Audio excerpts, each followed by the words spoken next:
भाउज अरे मामा तमे आस आस एते दिन पर हठात केंती आम कथा मन पड़गला जे।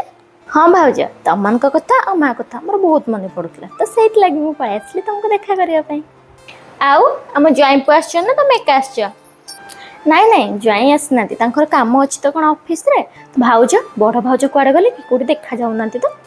हाँ भाउज नेल नेल ए बैगटा नेल ए मिठा आउ तुम गोटे शाढ़ी माँ गोटे शाढ़ी आनी बड़ भाउज को देखबनी लुचे रखीदब मोपाई आ माँ शाढ़ी आंच आ मामा बड़ भाउज आन कि नाई मुझे आनी तुम ये लुचे रखिदि आगे।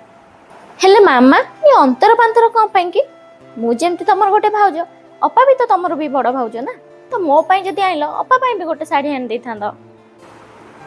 बुझिल भाउज तमें ना कि जान इनकम कौन औकात ही सैया तो मो सान भाई मोर सब किसी बुझुची तो मुझे कौन तुम आनी आज सान भाई पारुचंती बोली तुमको दौरान जदि काली आमर एमती असुविधा पड़ो कौन मामा तुम्हें भी आम सहित एमती कर।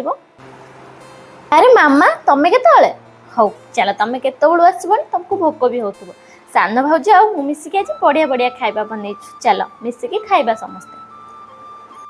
मामा ए सब जिनस बड़ अपा को दे दियो कहीं मो आगु ए घर को सी आग आस तो सबुथे आग तांकर हक अच्छी नि। हो बड़ भाउज मोर भूल हो जाए तुम।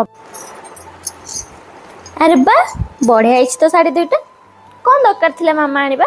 हौ हौ चल अब आगे बसी खाईदबा तापर गपसप मारिबा।